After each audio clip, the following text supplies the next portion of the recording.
I am Honorary Doctorate Karen Johnson, and my organisation is Out of the Corner.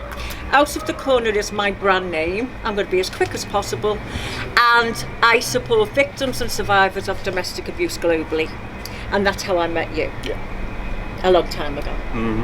And this is why we're here today, because I've supported him right through everything he's done, and I think he's an incredible person for what he's doing. And I've had the pleasure of meeting these fabulous judges and the audience and all the filmmakers today, so thank you everybody. Okay, for my first guest, I'm going to introduce you to Dr. David Toke. Oh, sorry, Toke. Sorry, these are bifocals. Okay, a distinguished reader of sustainability and energy politics from the University of Aberdeen. David's work focuses on the critical intersection of energy, policy and climate change, particularly within the Europe, offering vital perspectives on how policies shape our response to a warming world. David, welcome. Thank you.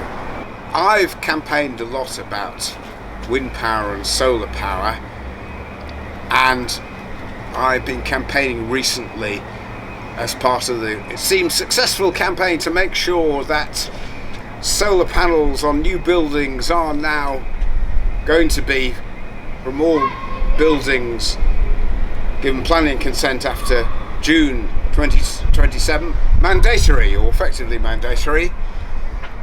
And there's a great step forward along with the new building home standards that will make sure that most houses are fitted with heat pumps and are very energy efficient. Great strides forward.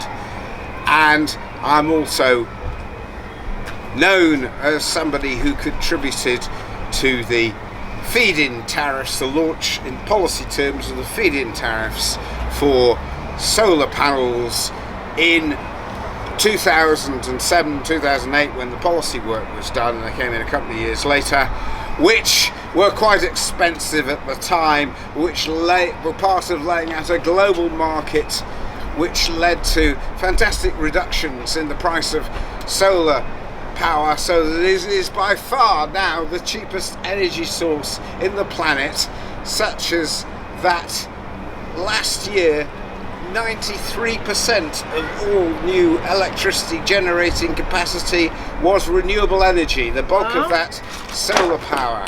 So there we are. Well Do you want me to go on?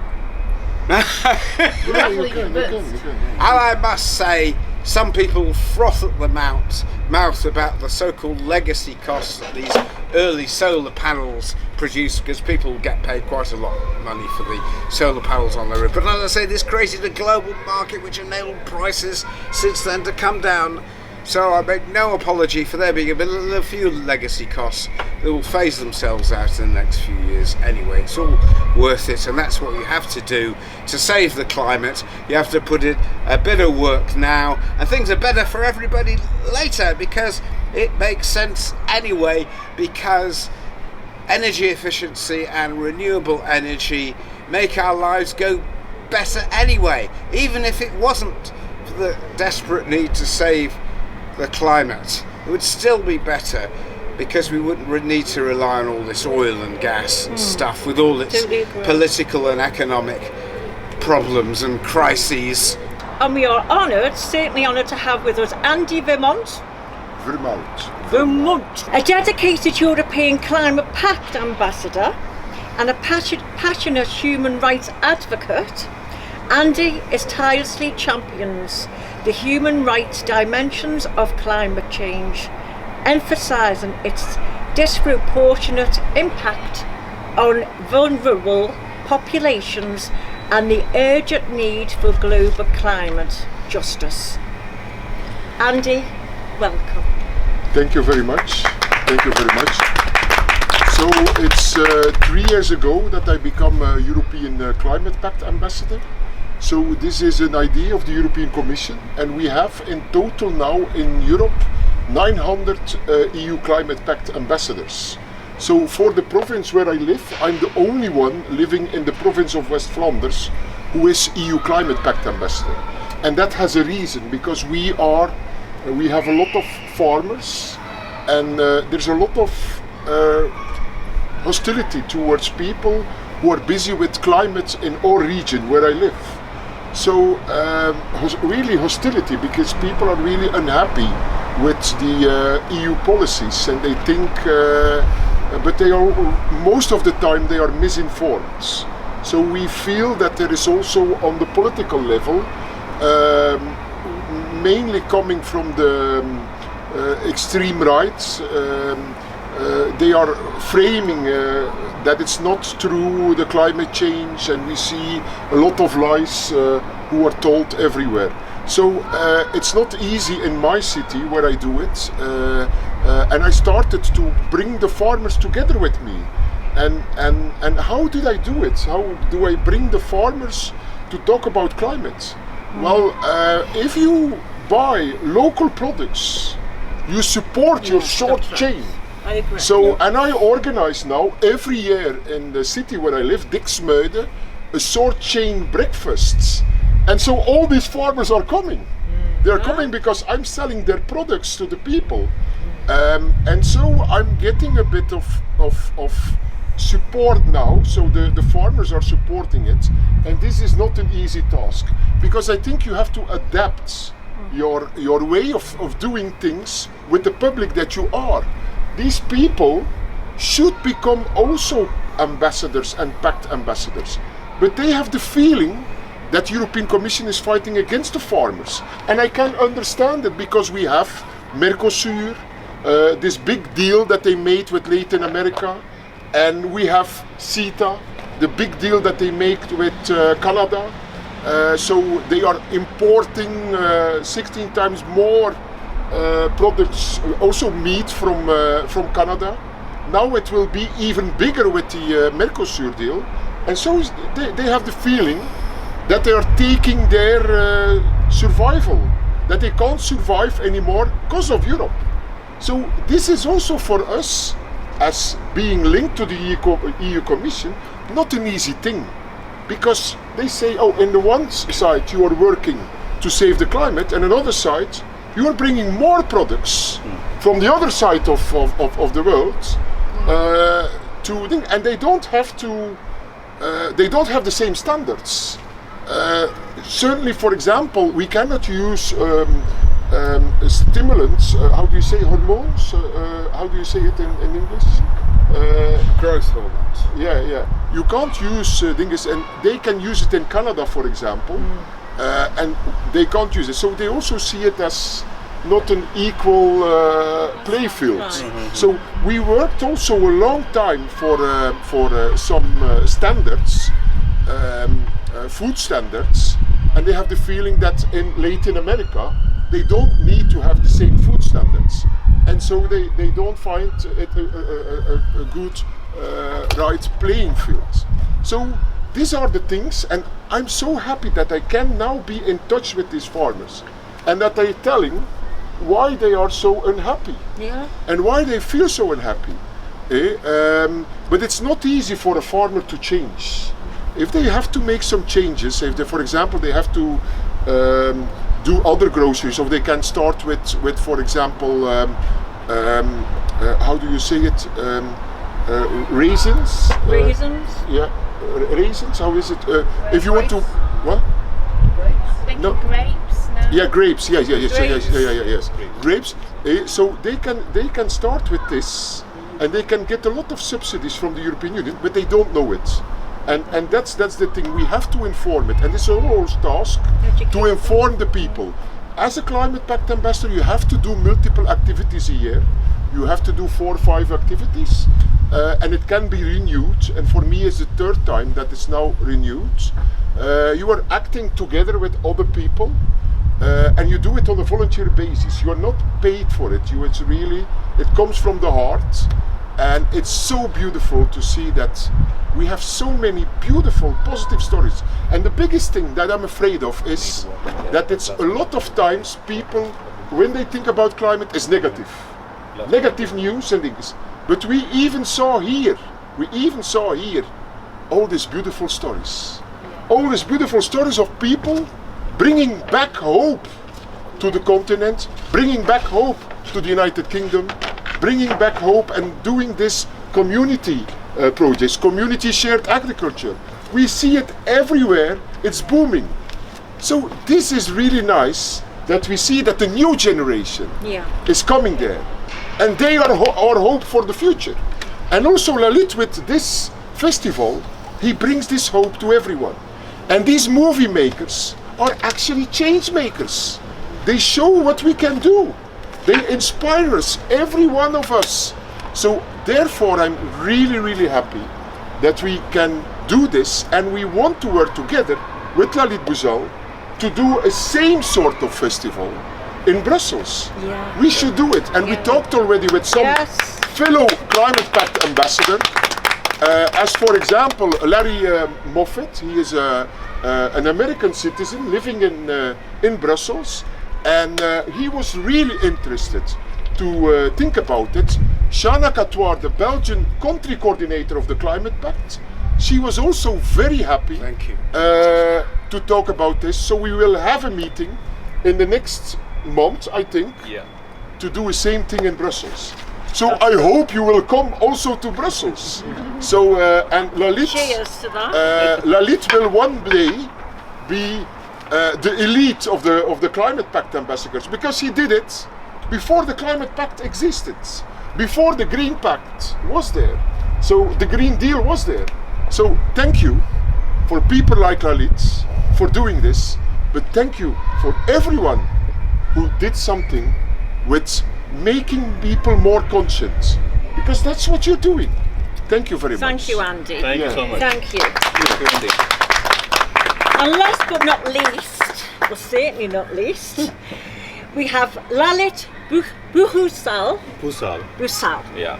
See, I'm trying to get his accent now. Yeah, that's all right. The visionary founder of My Name is Climate Foundation. Lalit brings a deeply personal perspective with direct experience of local climate change, impacts from his time in Nepal, especially concerning real-world effects of glacier melt, and changes in vital water resources in the Himalayas. Lalit, welcome. Thank you so much. Thank you so much for joining, and Karen, thank you so much for hosting this program and taking this last minute opportunity. That's why I'm reading off my phone. Yeah, it's totally okay. It's totally okay. It's okay to be natural. Well, yeah, we're all natural here. And we don't have to be perfect. No. If we were perfect, we won't be fighting with the climate change. So. Exactly. Yeah. So moving on, I said before multiple times, my name is climate is not just my name is climate, it's your name is climate as well. And we all are climate. Only thing is difference between climate and us. Climate doesn't have those body to see the way we look. They are not visible. We are visible. We can communicate with each other. We can see in each other's eyes, and we can share our emotions and pain and all these things. And same thing, we have to start to look climate in that way as well. And it was very hard to explain. That was the feeling boiling inside me from some time. And before My Name is Climate name came, and I was thinking over how I see people are doing multiple things, as Andy, he's doing so many great things. Filmmakers are there, they are bringing out so many stories to educate people, what is happening in their side of village or countries where they're coming from. So people have a different story from different areas, wherever they live, in different demographic areas, I will say. So, and I have a beautiful platform. I worked as a filmmaker, and I understand struggle of filmmakers. And what I see is people have so much time for rubbish. To be honest, I'm so sorry, I'm very straightforward in this. and they love all this glam schlam, and they spend so much time on it, and there is so serious things happening around us. It's dangerous for future, for our children's. We have to start to do something right now, not for tomorrow, and stop waiting for government people, as you are talking about. It's all these policies maker and these people. They will do their job properly when we will do our job properly, right? We have to make change in ourselves first, and start to create that ripple effect in our family. Then it will start to happen in your community. Then it will start, it will happen in your country as well. So for this foundation, I sacrifice eating meat as well, and I used to enjoy quite a lot, but I said no, I'm not gonna do it. If I'm saying something about climate change, I have to be honest with myself, with my own soul as well. I discovered a mindfulness session where I connect with people, and before connecting with adults, I started doing this session with the 4-year-old kids. And then after that, I mixed everybody, like from age 4 to age 25, mix, and we did a session. It went really well. They found that connection with the climate, with the, nature, with the planet Earth. I think it's so important. And when they found that connection, then you can give them project. Okay, you do this, you do that, throw that in the bin, right? Plant some tree. Now they have idea why they're doing it. People are just doing it, they're following it without knowing why they're doing it. That's the problem. And that thing doesn't continue for a long time. That will only happen for a selfie or for Instagram photo. Okay, I'm planting tree, but there is no emotion. People are not connected to it. So connection is very important before we do any sort of work. That's what I feel, and this is how we started Mission Humanizing Climate. Yeah. So through mindfulness session, and our goal is simply create more fighters, climate scientists, climate advocates, climate engineers, all these people we need on that time. We do not need any accountant, no doctors, no motor engineers. We need those people out there ready and standby, to tackle the situation. So we are really going towards to very harsh time. So, and I'm working from now to create our soldiers. Thank you. Thank you.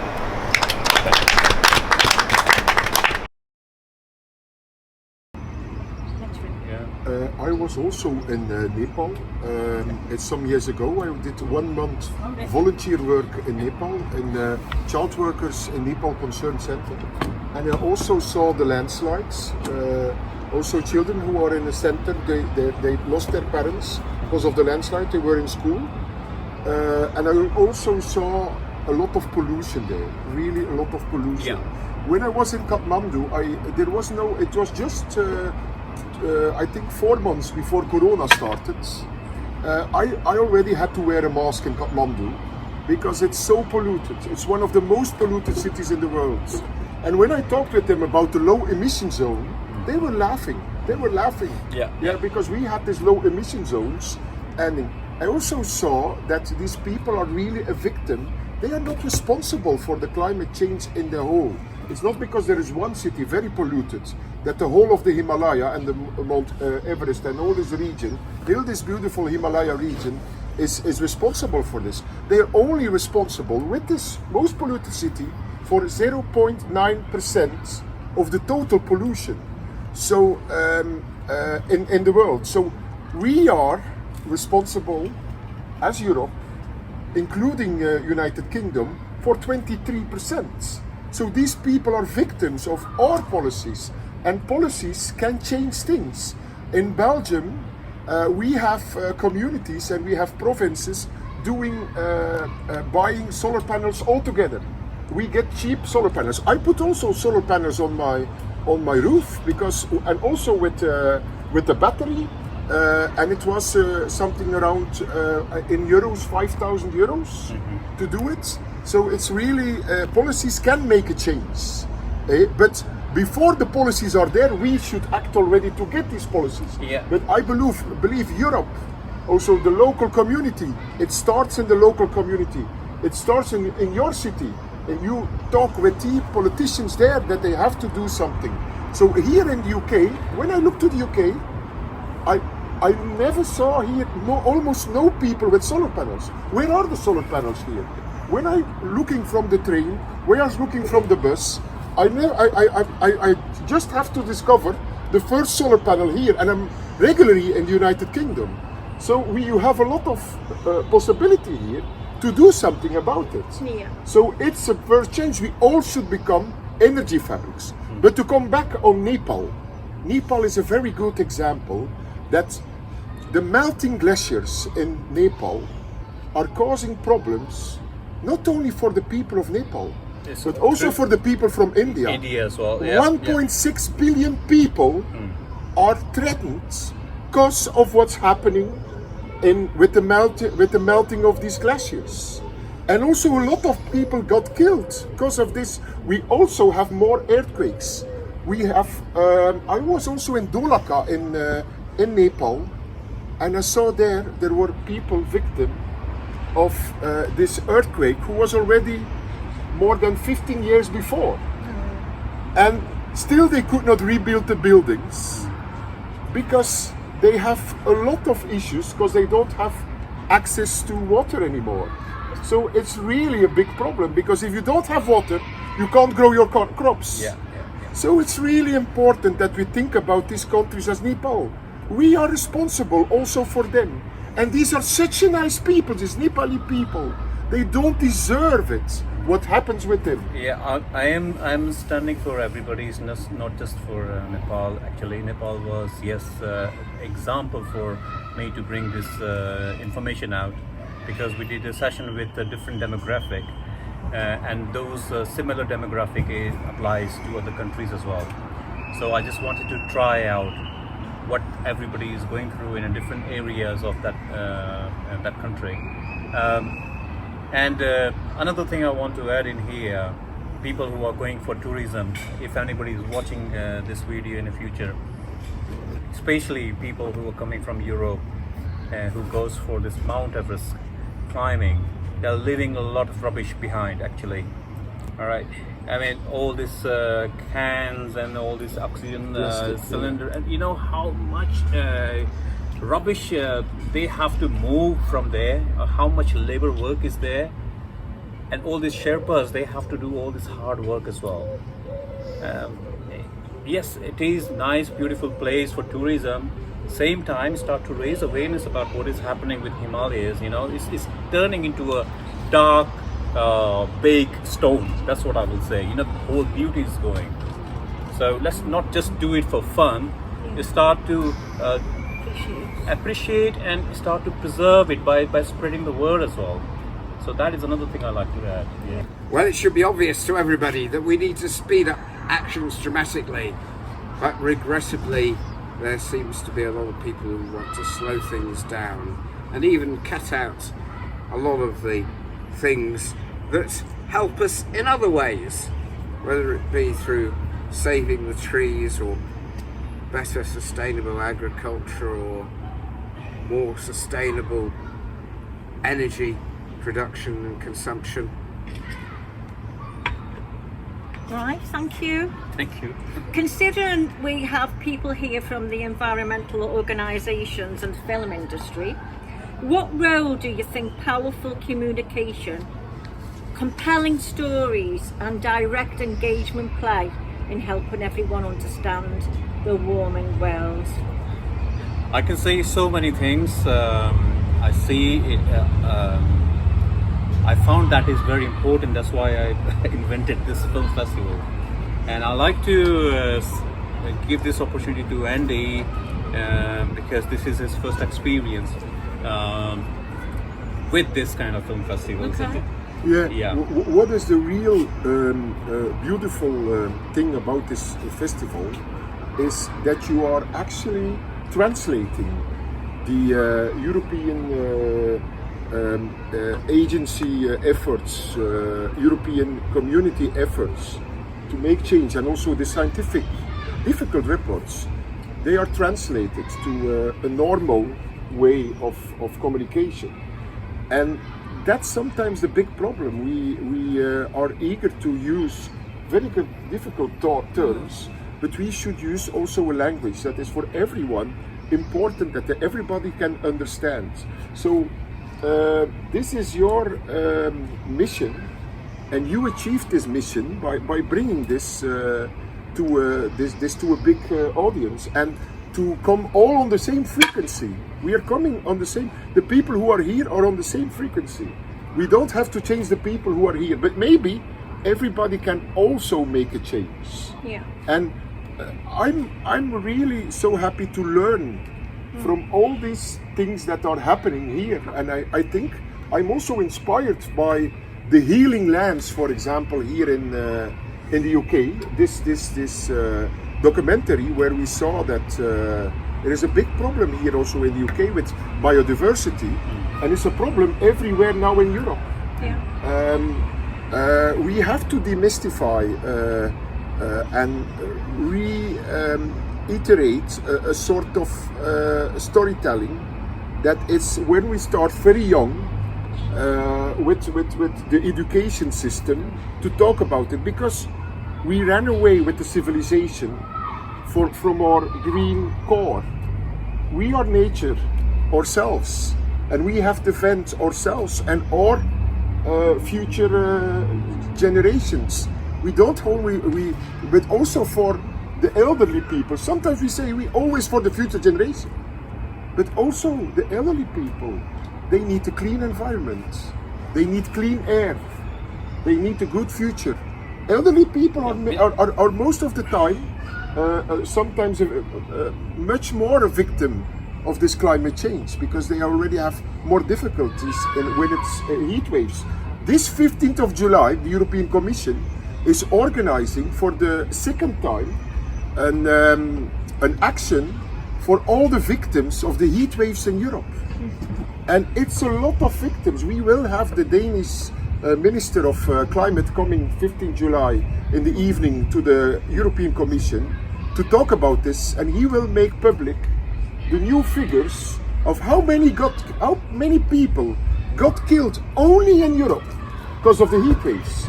And most of the people are elderly people. Elderly people, yeah. So it's important. vulnerable. It's not only for the future generation, it's for our generation, but also for your generation. Yes, I must say, regrettably, we have political forces in the UK trying to encourage older people to crave some long past. You know, apparently, I read a secret report, an email, apparently, that this has been uncovered from the Reform Party. And you know, they want a policy for universities that all universities have to conduct compulsory courses in steam engines. And also, they're going into the next election with a slogan. You know, they discovered, how do we get something that's the same as MAGA in America? And they've and they've discovered, based upon this one, MESA, make England steamy again.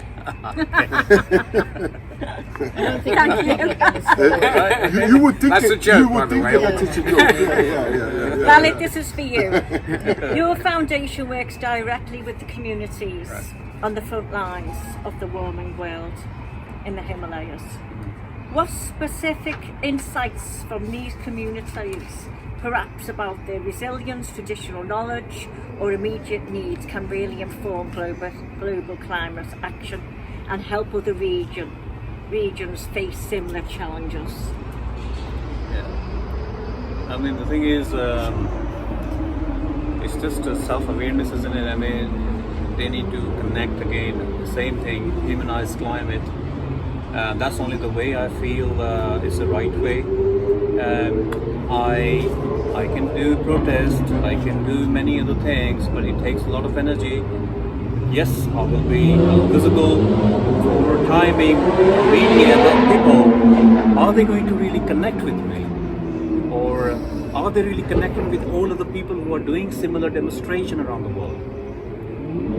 That's my question. So I feel there is a big gap. So I'm trying to fill that gap. And it's a very simple method, just mindfulness, just self-awareness. It's not always like you have to close your eyes or listen to somebody. Just go out and just feel that earth, feel that, it's your mother. Feel that, like a child, and then find that connection between. So I'm using my method, and I hope that a lot of people, they will find other different method in a community as well. They will find similar kind of activities where they will start to do some changes. And then slowly you start to challenge government, and then policy will change and something nice will happen. Thank you. So what now? So what now? What's your future plans for now for our next year?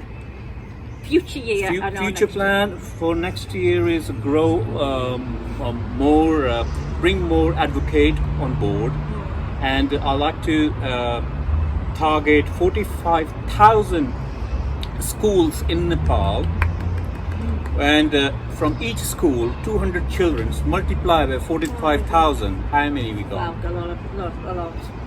For that, I like to train a few speakers who will do these mindfulness sessions, and they can go in a different school and start to do this. And then, yeah, so you're most welcome. And then similar concept, I like to start in South America. I like to start similar concept in Sri Lanka. All these needy countries where people are struggling with the climate change. And I already introduced this in Europe, which is happening in the Netherlands. And you've got to start young. Yeah. So I'm doing my part, and we're all with you. We're all with you on that. Thank you so much. You're building your team. Thank you. And we're all just absolutely grateful, aren't we? And we've got it done now. Yeah. I just wanted to add something. We also need to learn more from the indigenous peoples. That's the word that I've been waiting for. Yeah, these indigenous peoples. So they have, for example, for the flutes who are coming. Yeah. We have to integrate them. Yeah. They know how Mother Nature works. We lost it, so we can learn about it, but we can also learn. We don't only have to talk about tackling the climate change. In some places we can't tackle it anymore. For some places it's too far, and here you see people are resilient, and we see, for example, in Bangladesh, who is a victim of climate change. So every year, big floods, a lot of problems. And they started with these floating farms. Yeah. Floating farms where they bring solutions. So we also have to think about these floating farms. And there's also, regarding the food production, we also have to look how we will organize the food production in the future. We have to become energy fabrics. Every house has to become energy fabrics in the future. But we also have to become, in the future, food production fabrics again. And so we have different methods for this. For example, in Gaza, we have people, they cannot go to the warehouse, using aquaponics. They are making their crops themselves. So we have to learn this again, because we have to survive. It's also a struggle for survival. And we have to learn also how to adapt. Yeah. But the next thing that we can never forget is these climate refugees. We have to do something for the climate refugees. In 2009, I made this petition, who was approved by the European Parliament, on the legal recognition of climate refugees. And it should not be only talking about it, because in the meantime, I received a lot of reports that it's a need to protect these people. But actually, these politicians should act. They should protect these people, because too much people will not survive Okay. because of this climate change. I have something to add on that Yeah. as well, and I think we're going to run out with the time as well. You know what is happening apart from people who are going to find new life in a different countries. It's all happening because of climate change. That's a fact.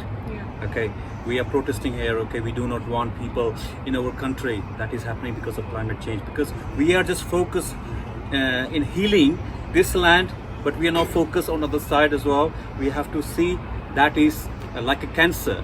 Okay, is happening on other part of the body. So this is how we have to see. And secondly, not only people, animals. They are coming out from jungle. They are walking around, in a city. And they are attacking people as well. A lot of incident happen. A lot of tigers, they are coming out. In India, they attack a lot of people. Climate change again. And rhino is walking openly in Nepal. Climate change. Elephants, they are getting mad. They are on the street. Climate change. And recently in Netherlands, Belgium as well, we heard about a wolf is walking around, openly, and there was a warning in Netherlands. Climate change. So we all are connected, and it's affecting everybody. That's all I have to say. Thank you so Listen, I Yeah. want to say thank you. Yeah. Thank you so much, David. Thank you so much, Lalit. Thank you. Thank you so much, Andy. Thank you, Karen, for And being thank here. you so much for the wonderful audience. Yeah, Thank thank you. you. Thank you. And thank you so much for today, everybody. Thank you, Karen. Thank you.